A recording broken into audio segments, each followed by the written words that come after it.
Hey guys, so now I said in the description that I'm not gonna make YouTube a thing for me. However, I did just have a couple more ideas that I kind of want to talk about. So this time I'm gonna go over the top 5 most underrated. I don't know if underrated is the word, but definitely the not used enough items for new players and free to play players. So without further ado, let's jump right into it.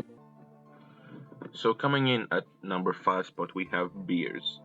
There's quite a lot of types of beers, most of them sadly members only.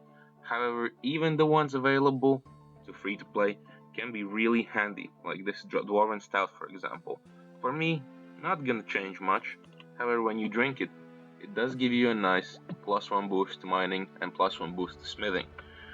It does take away 2 from attack, 2 from defense, 4, and 4 from strength, but that's not really that important if you're focusing on mining and smithing, and let's say you're one level short from being able to smith steel.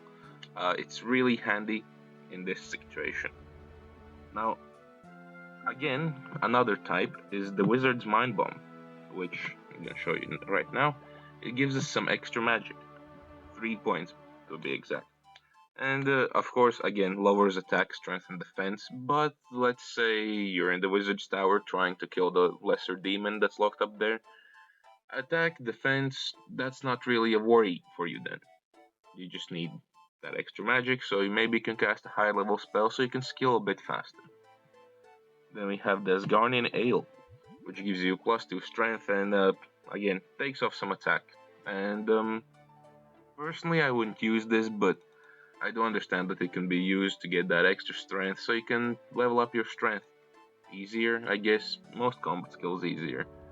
And of course, we have the basic beer, which is gonna give you +7% strength, but takes away 4% of your attack. So all in all, it's pretty decent. It's nothing to write home about, but all the beers are pretty cheap and they're good options for new players because it will help them skill quite a bit faster. The number 4 place is taken by the Skull Scepter, and even though it's very useful teleport, especially if you're free to play and you really need large amounts of coal, this teleport really handy. Otherwise, it's so low on the list because you do need to kill some level 84 Ankus, I think, to get it, and in general, you have to do a lot of grinding to get all the pieces. After that, you can imbue it, meaning that it won't break after it's used its 5 charges, and you can use several pieces of it, the bottom of the scepter, the top of the scepter, to give it extra charges. Now, the cap of the charges will be increased if you complete Warwick Diaries, but that's not something free to play members can do. So now, easily, I can click Invoke, and I will be teleported to the Barbarian Village right next to the call. And on the way back, if you're mining coal, you can use maybe a work teleport if you're feeling like that can save you some time. All in all, it's pretty useful item, and for me in this game, I just love having as many fast travel options as possible. So, including the canoes. So yeah, this is a great item, but the requirements to get it are pretty high. That's why it's on number 4. Number 3 place is taken by potions. A lot of players really just ignore potions when they come into the game early, and to be honest, only one of them is super useful, the Strength Potion, which would grant you plus 10% plus 3 stat increase. So it's pretty nice. It can help you level your strength, your attack, your defense quite quickly, especially if you're a new player. And as I said, the 10% increase, it essentially scales with your level. So the higher you go, the more strength it gives you. The anti-poison, well, it's pretty decent, but you can really use it in free-to-play when you're fighting Bryofta, because she is the only free-to-play monster that can poison you as far as I am aware. And essentially what it does, it cures poison and gives you poison immunity for 90 seconds. Pretty easy. And this next one, I'm kind of split about it. It basically has 4 doses of 10% energy. So right now I'm on 12%. If I drink it, I'm on 22. And I guess if you're really traveling around, this is pretty useful because in the early game you don't have many teleports. But either way, the price as well, we can check right now. I highly doubt that a new player would like to spend that amount of money on multiple of these potions, because one potion can only take you to 40% if you're down on zero. But either way, just because of the strength potions utility, potions take the third place on this list. The number 2 spot is the Ring of Forging, a nice little thing, pretty neat.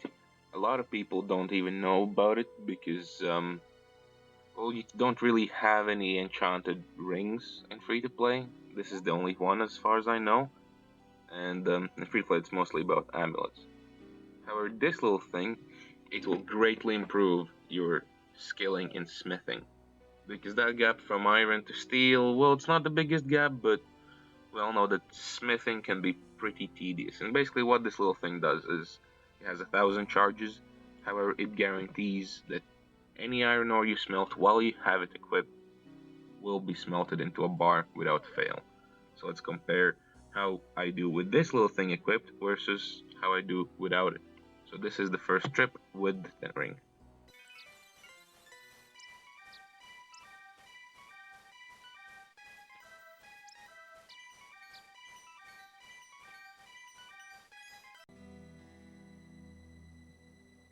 And here we go. As you can see, every single bar was smelted. And if we quickly run over to the bank,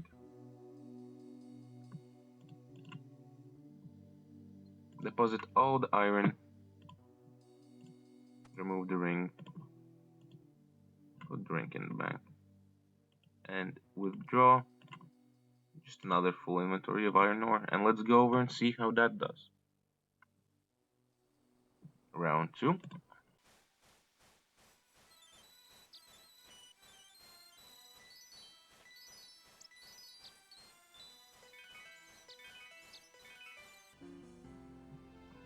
And here we go.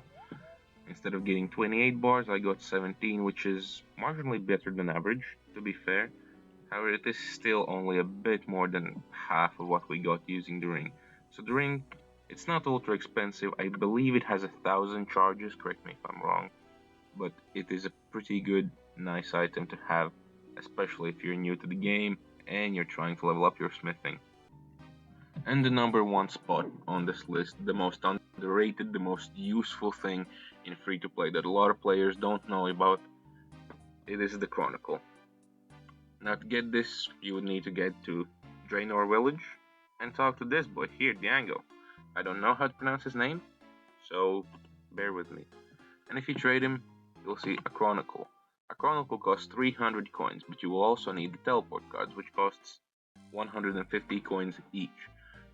Now, this is a bit more expensive than a standard Warwick teleport, but it is a good alternative if you just don't have the magic level yet.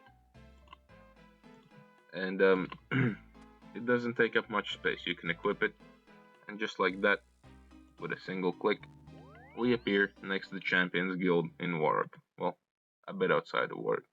So it's a really handy item. It has saved me hours of running from Lumbridge to Warwick.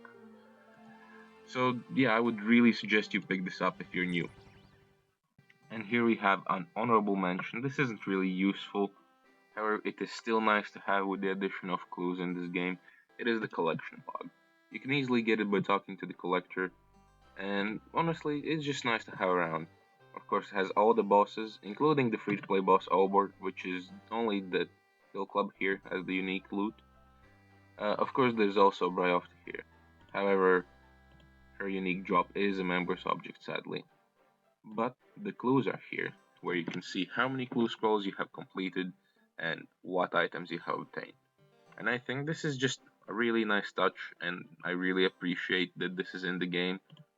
Of course, we can't do any of these because I am free to play. So beginner treasure trails for me only. Also keeps track of other items, but it's not much here. It's just giant keys, mossy keys, parts of the scepter, stuff like that. So all in all, neat item. Is it really useful? Not particularly, but it's just nice to have around. There we go, guys. That was the top 5 underrated, underused free-to-play items. I still have a couple video ideas, so I think I will make a few more videos. If you're interested in anything, just let me know. But this has been it for today. Thank you for watching, I appreciate it.